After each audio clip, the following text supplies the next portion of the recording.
Welcome to The Change Lead, the podcast providing leaders with the insight needed to get things done in a rapidly changing and complex world. Subscribe to this podcast so you don't miss an episode.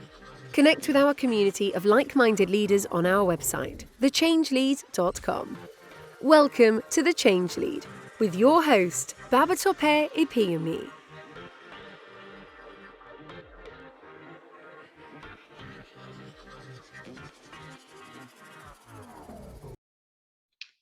Hello and welcome. This is Babatope Ipinyomi from The Change Lead, and welcome to episode 17 of the Change Lead podcast.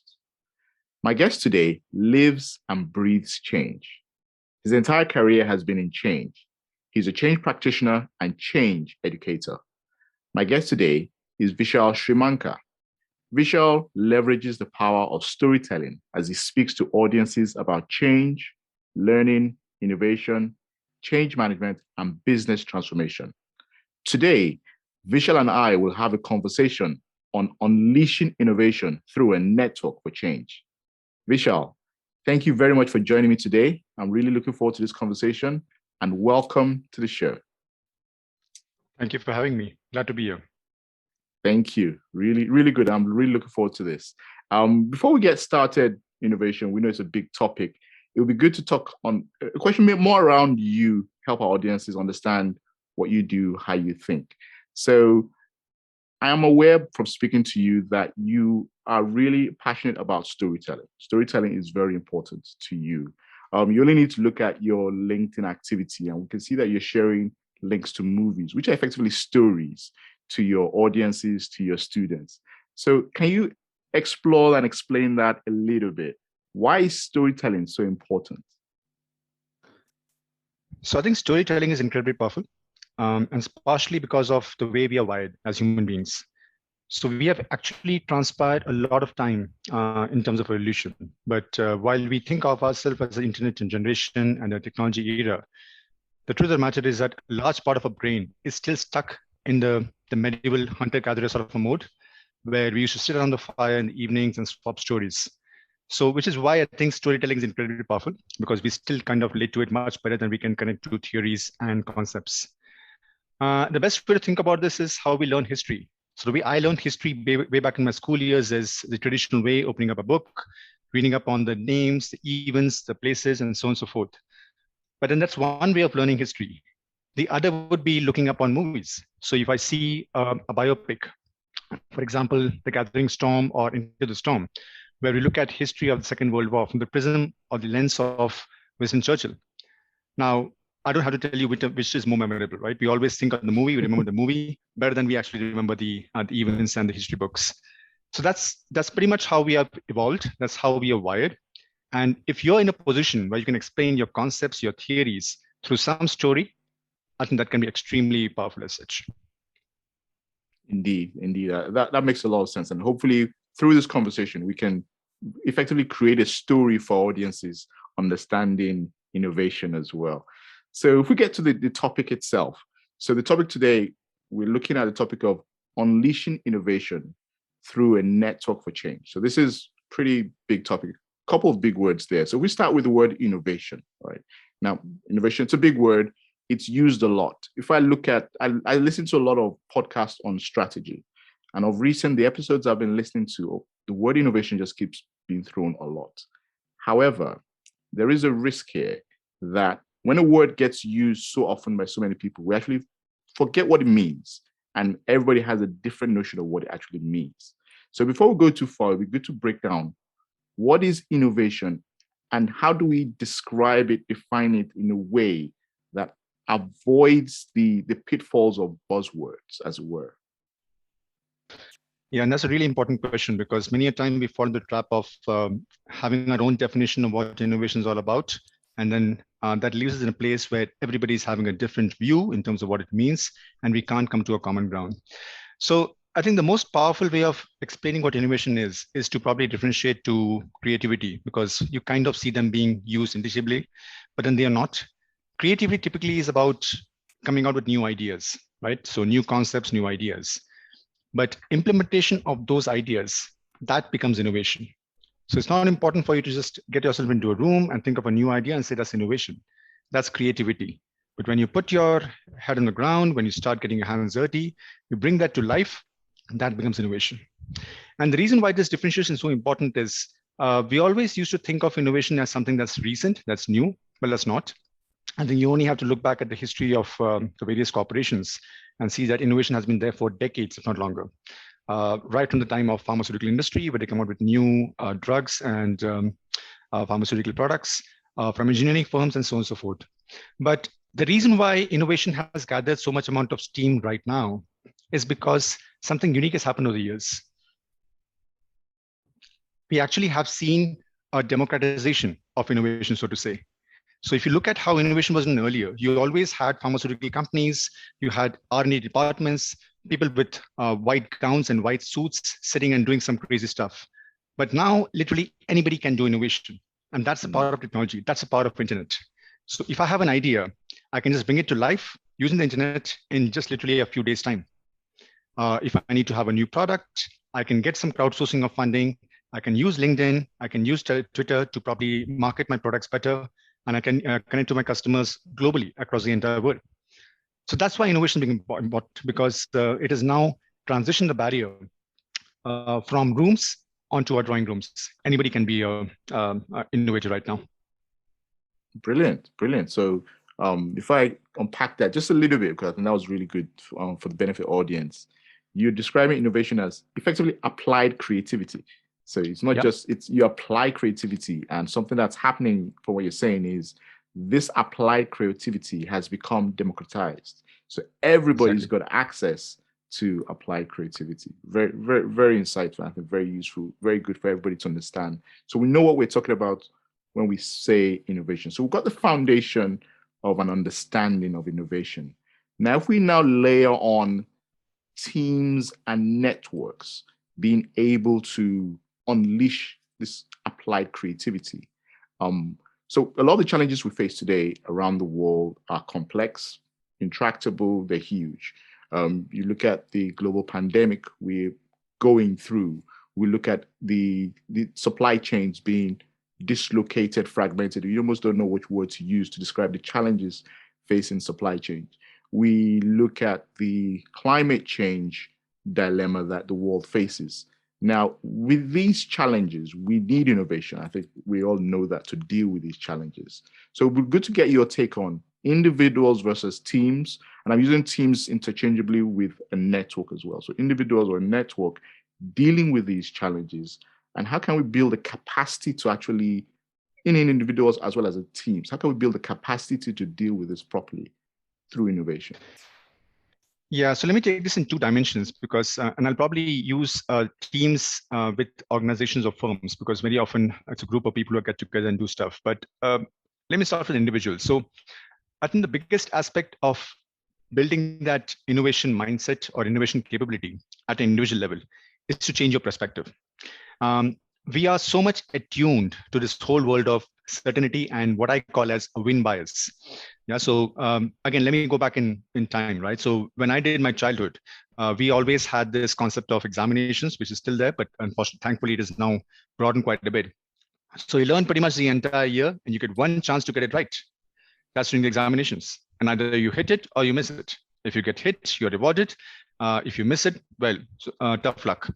And that carries on into the whole corporate environment. So even now, if I start an assignment, if my boss comes and gives me an assignment or he gives you a project, you have to get it right the first time.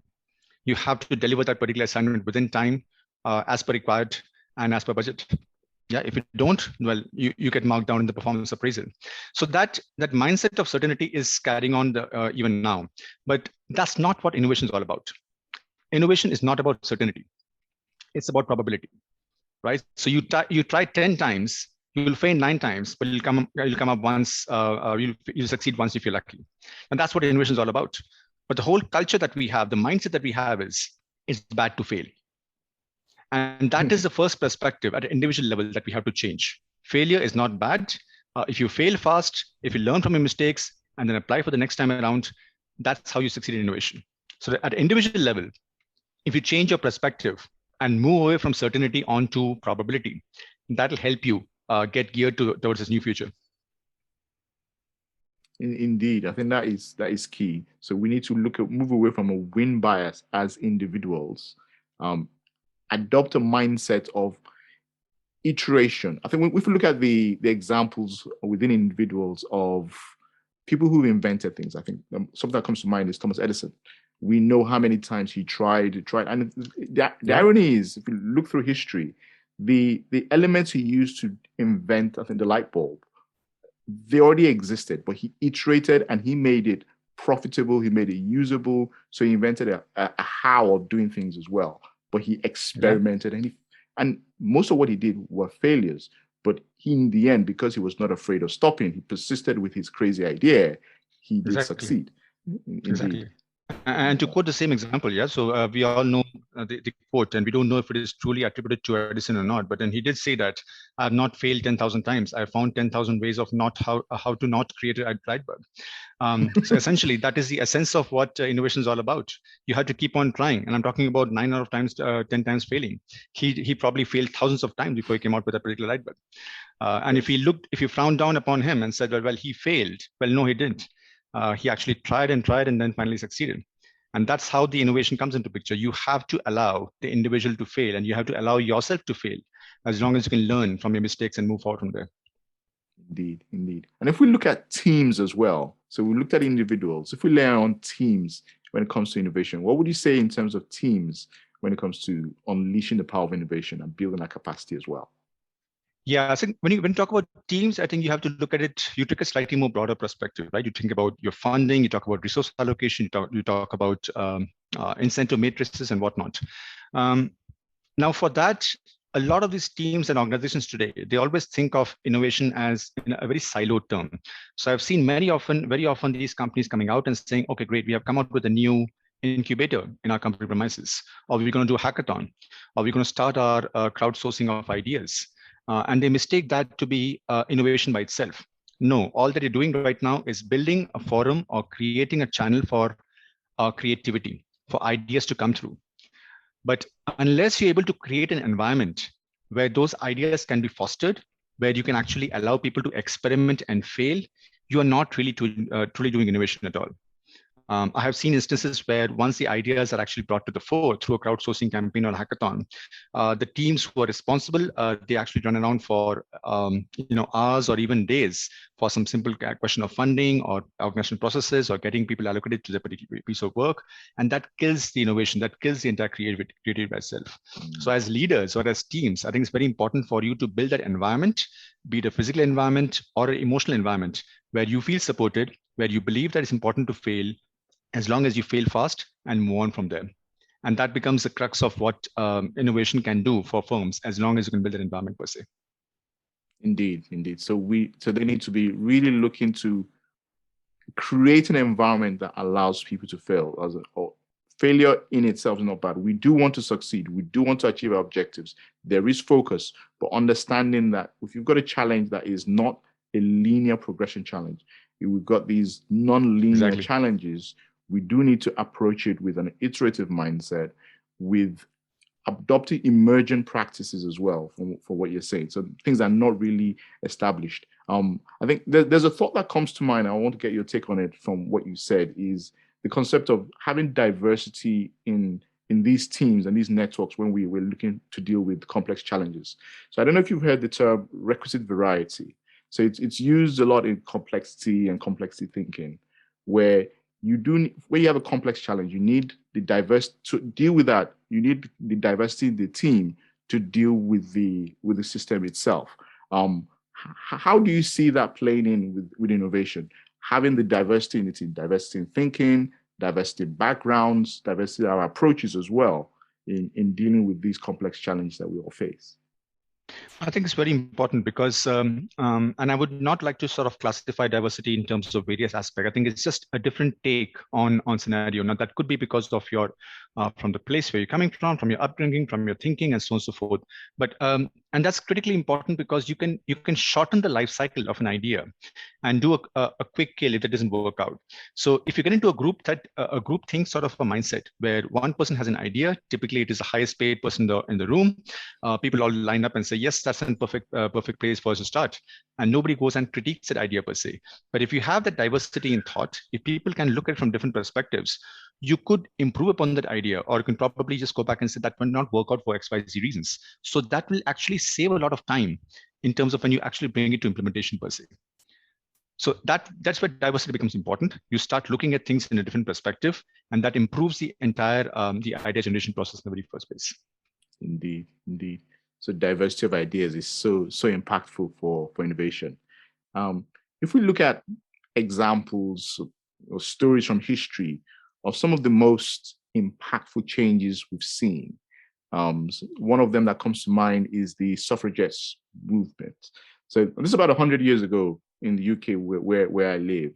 The movement from the Suffragettes, there was an activist movement, and what they did triggered a change that ensured that women had the right to vote. Okay, it seems almost like cake when you think about it now, but that is the challenge that the UK faced. And when you also layer on the fact that at that time in history, the UK was a dominant force, it probably had a domino effect around the world, ensuring women around the world had the right to vote. So that's a very impactful change that we've seen from an activist movement. A lot of times, activist movements, they're not politically correct. They're not, they seem to be the in thing. They're not the in crowd. But a lot of change comes through that. Are there lessons we can learn from this, from activists, from people who have this disruptive mindset effectively for businesses and organizations? Oh, absolutely. I believe we can. And I think this brings me to the point which I had raised earlier in terms of how innovation has moved away from R&D rooms onto the drawing rooms. And I would say, I'll take this further to say it's now out in the town square. And organizations tend to always believe that if you need to make innovation happen, there's all ways of working and all ways of thinking. If you need to really make innovation happen, you will need to have millions of dollars, you need to have the right infrastructure, and so on and so forth. But the example that you quoted, none of these activist groups actually had access to any of those resources, and yet they were able to effect change. And I'll quote an example because I'm talking about storytelling. So I'll give an example of the Occupy Wall Street movement that took place in September, October 2011. And just that one small incident from that particular movement, a lot of things that happened in that particular movement as such, we can always debate about whether it's politically right or not, but I'll probably take one single incident from that particular movement and just underscore the fact that you have a lot you can learn in terms of all those particular movements as such. So in October 2011, we all know what happened in Occupy Wall Street. We had a group of hundreds of people who came down to the Liberty Square in New York City, and they camped out in the place to protest against the growing inequality in the world. And then the authorities obviously had to ramp down, and they did take several measures to sort of ramp down on the protesters. One of the ways in which they had done that was in late October 2011, when the New York City police, the NYPD, swooped down in the early morning hours and took away all the diesel generators that was powering the entire movement. Now, remember, these are guys who are sitting in the open area with camps exposed to all the elements of nature. And that was just before the snowstorm hit in New York City and that particular time. So you can imagine if you take away the diesel generators, what's going to happen? People are going to obviously be out of power. They can't use their laptops. They can't share their cell phones. And they'll, more importantly, they'll actually be exposed to hypothermia. Now, in a space of 36 to 48 hours, what happened was actually quite incredible. You had the Occupy Wall Street movement who went down to Occupy Boston. Remember, there were all sister organizations across the entire country. They drove down to Occupy Boston. There was a group that was formed with a few NGOs and the MIT, and they put together a completely new way, a handmade bicycle generator, where they mapped the entire space. They said we need to have 6 generators to probably run the entire or power the entire space. They put the entire together in about 36 hours. They brought the entire machine from Boston onto New York, and they had a group of volunteers who used to do nothing else but cycle or pedal away. 6 hours of pedaling used to give 1 battery power that used to last about 100 hours or so. And this was a fantastic manner in which there was absolutely no resource being available. They required $8,000. It was all crowdfunded completely. Technology was made available in 36 hours, from challenge to ideation to implementation it happened literally in about 36 to 48 hours. And it was such a huge success that not just did they powered the entire organization for the next few days, they were also able to celebrate Halloween. So the power that was used to generate the motors, they used that to broadcast films on the overhead projector, horror movies for celebrating Halloween. So they had more than sufficient power, not just to warm themselves and power their own laptops and generators and cell phones, but also use that for broadcasting their own movies. So that you can learn a lot about how you can still do innovation. You can still affect change in such a small and important manner, despite having access to all those R&D rooms, despite having not had access to funding or any of the resources that corporates do. So yeah, absolutely. I think you have a lot to learn from these movements. Indeed. I think that's a really, really powerful example. I'll see if I can find a link to a story that describes it, put in the show notes as well. So people, that is very, and I like the way you described it as well. Really good. Just picking up on that, I think there's a story that we're probably all living through when you think about the global pandemic, the COVID-19 global pandemic. If you'd spoken to a large bank before, if we imagine COVID never happened, and you go to a bank and say, okay, I need you to get all your staff working from home within a month. They will come back and say, oh, we need a program of 18 months. We need to get legal and compliance. We need to get communication plans that will take 6 months. We need to hire resources. We need to come up with a communication plan. But the reality is when you had to do something, even they just got it done. And sometimes it's like, if you've got to do it, in this scenario that you explained, they've no resources, but they've got to do it. They found a way. So the human body, the human mind is actually capable of great innovation with the right environment, the right incentives, and hopefully we don't need a disaster to force us to innovate, right? We want to be able to innovate forward, not just innovate just to survive. So that's a very powerful example. If we look at, sorry.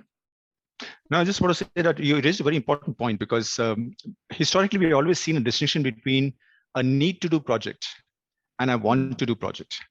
Yeah. So you always see that unless it is coming right down from the top of the organization, from the CEO, the want to do projects requires a lot more convincing. You take a lot more approvals. You have to go about convincing people, arrange for the funding, and so on and so forth. But the need to do project like the pandemic, like regulatory change, like something that has to be brought about because of environmental reasons, of natural disaster or something else, everybody's already bought into the need of the idea. The sense of urgency is already there. And therefore, it's a lot more easier for you to go and affect that particular change because people are aware about what needs to be done. So it is unfortunate, but I think we have seen historically that need to have projects are a lot more easier to manage and implement when compared to want to do projects. Indeed. Very, very, very true. That's very true. And hopefully we can all learn from that. There are lots of lessons to be learned here. You touched on the resources that the Occupy Wall Street team didn't have. So if we look at organizations, when an organization has an aspiration, a huge aspiration, and the resources do not meet the aspiration, the only way to meet it is by innovation, okay? And a lot of times when we think about this, we think of startups, whereby a startup has a big idea. They're looking to effectively change the world. They're really bold aspirations, a massive aspiration, and clearly the resources do not match it. And because of that gap, they have two options. Either you give up on your aspirations or you innovate. Okay? And this is what we see. However, surely we can't all work in startups. We don't all have the luxury of working in these small organizations or in effectively activist style groups where you have that natural gap between inspiration and aspiration, between aspiration and resources. So how can we build innovation within large organizations as well? And are there examples we can share or stories we can share of people bridging that gap through innovation? No, absolutely. I think if I were to look back at history, or even if I look at present times, there are plenty of examples where corporates have geared themselves up for a success as far as innovation is concerned. And when we think of organizations, we always think of the usual suspects, right? You think of Apple, you think of Google, and so on and so forth. But there are plenty of examples in history, and even now, where even regular organizations or little-known organizations have really succeeded very well. And it's important to understand where the distinction is. You have you have one type of organizations who probably spend millions of dollars onto innovation and stuff, but still don't get tangible outputs out of it. And then there are still other organizations, not necessarily startups, regular corporations, who probably have had limited resources, but were able to funnel those resources effectively to bring about effective change. And the difference is of how people perceive innovation and how corporates perceive innovation. If you have corporates who still perceive of innovation as R&D teams and as a department as such, you are likely to fail. But if organizations think of innovation as a skill set and a mindset, which everybody in the organization needs to have or inherently have, and you need to channel that, those are organizations that succeed. So a couple of them that come to mind is the famous one that we have is, of course, 3M. And we know exactly how 3M has, over the hundreds of decades as such, have come out with some really innovative products. 60,000 products is the last count which I've seen. And some of the most famous ones are almost regular words for products like Scotch Brite and Post-it, for example. And the way 3M is able to manage their portfolio and innovation process is quite unique. They have had those innovation centers where they expect individuals, not necessarily scientists, regular individuals who can come out, collaborate with customers, and come with new products. The most important innovation that 3M came out was not on the product it came out with, but the process it brought about. It had a 15% rule, which said that every single organization employee needs to devote 15% of the time for innovation. Not scientist, every single employee. And that was so successful. The most important product that came from that 15% rule was, of course, Post-it. And Google had used that 15% rule to great advantage. They actually converted that to a 20% rule. And from the 20% rule that they had, you had Google Earth and you had Gmail that came from that particular process. So yeah, 3M is a fantastic example of how they have leveraged and channels all the innovation potential of the employees to bring about benefit for the organization. Indeed. So, and that's a brilliant example, actually. And it's one that we can all relate to. We all use 3M products sometimes without, and they're not fancy. They're not the usual suspects of innovation. And I like the way you quoted that it's not just the what of innovation that is. Sometimes it's the how, the process, it's the how. Exactly. How things get done. Exactly. How there's a lot of innovation in the how. There's a lot of room for companies to innovate. I think this has been a brilliant story of how teams can work together, individuals change their mindsets, apply creativity to unique, complex challenges. I think there's a lot to unpack here. For the benefit of our audience, can you just share more or less in closing now, a little bit of more about what you do, what your passions are, and how they can reach and contact you as well? Well, I think you covered my passion. My passion is change. I've invested my entire career for change and innovation as such. That's been my entire journey, and that's exactly what I do even now.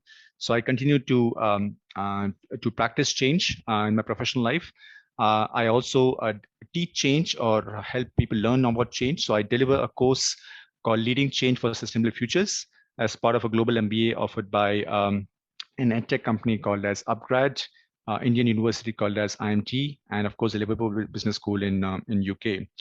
And the best way to reach out to me would be over LinkedIn. So my profile is www.linkedin.com/in/Shrimankar. That's SHRIMANKAR. Perfect. I'll put the links to your LinkedIn profile in the show notes as well, so we can reach out to you. I know you're doing lots of brilliant stuff. This has been a brilliant conversation. I have to say, thanks again for making the time to have this conversation. And hopefully we can bring you back again at some point to even share even more useful insights to us and the rest of the audience as well. Thank you very much for your time, Vishal. Thank you for having me. Thank you very much. Okay.